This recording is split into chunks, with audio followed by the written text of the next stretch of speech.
Extreme লেভেলের roller coaster থেকে শুরু করে মিলিয়ন মিলিয়ন মৌমাছি দিয়ে নিজেকে ঢেকে ফেলা সহ এমন সব বিশ্ব রেকর্ড যেগুলো আর কেউ কোনোদিন কখনোই ভাঙতে পারবে না।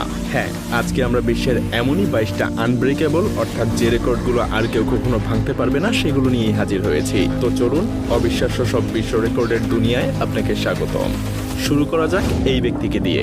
যেখানে আমরা 2 হাত দিয়ে পুশ আপ দিতে হিমশিম খেয়ে যাই, সেখানে এই ব্যক্তি মাত্র 1 আঙ্গুলের উপরে 45টা পুশ আপ দিয়ে বিশ্ব রেকর্ড করেছে, সেটাও কিনা মাত্র 33 সেকেন্ডে।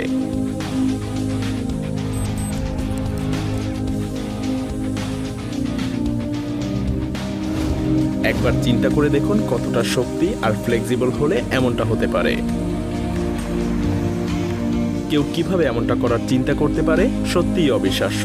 বাচ্চাটা এভাবেই 145 মিটার দূরত্ব অতিক্রম করেছিল, সেটাও কিনা মাত্র 30 সেন্টিমিটার উচ্চতার নিচ দিয়ে।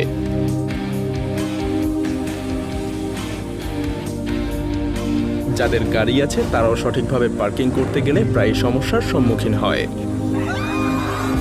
কিন্তু এই ব্যক্তি না, কারণ এই ব্যক্তি পার্কিং করেই বিশ্ব রেকর্ড করে ফেলেছেন। গাড়ি পার্কিং করার পরেও 8 সেন্টিমিটারের মতো জায়গা অতিরিক্ত ফাঁকা ছিল। আর এই ব্যক্তি বিশ্ব রেকর্ডকে যেন নেক্সট লেভেলে নিয়ে গিয়েছেন। তিনি 108 তলা উচ্চতা থেকে বাস্কেটবল ফেলে মাটিতে থাকা লক্ষ্যভেদ করতে চেয়েছিলেন, কিন্তু এটা তো অসাধ্যকে সাধন করার মতো কাজ। অবশেষে 4 দিন পরে ঠিক 25 ঘন্টা নিরলস পরিশ্রমে তিনি 108 তলার উপর থেকে বল ছুঁড়ে একটা স্কোর করতে পারেন।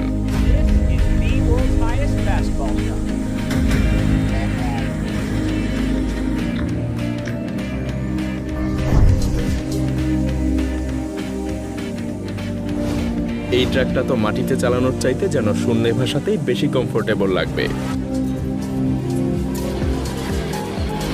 ভাবা যায় এই ব্যক্তিরা পুরো একটা গ্রাম তৈরি করে ফেলেছে শুধুমাত্র তার উপর দিয়ে 379 ফুট দূরত্বে একটা পিকআপ ট্রাককে জাম্প করানোর জন্য। রেড বুল যেন রেকর্ডের জন্য সবই করতে পারে।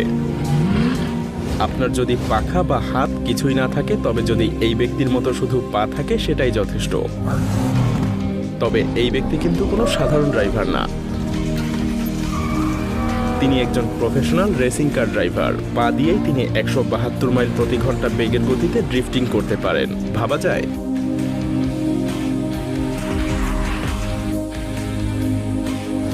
যেখানে বেশিরভাগ ড্রিফটিংই মাত্র কয়েক সেকেন্ড স্থায়ী হয়, সেখানে কিনা টানা 8 ঘন্টা ধরে ড্রিফটিং করা সম্ভব।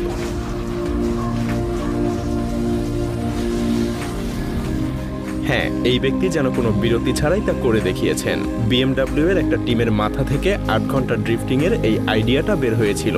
মজার ব্যাপার হলো এতক্ষণ ধরে গাড়ি চালাতে হলে 5 বার রিফিউলিং করার প্রয়োজন ছিল, কিন্তু তারাও সেটার জন্য থেমে থাকেনি। হ্যাঁ, ড্রিফটিং করা অবস্থাতেই তারা রিফিউলিংও করেছিল। মাছ যেমন পানি থেকে বেরিয়ে লাফ দেয়, তেমনি এই ব্যক্তিরাও নিজেদের স্নোমোবাইল আর বাইক নিয়ে শূন্যে লাফ দিয়েছিল।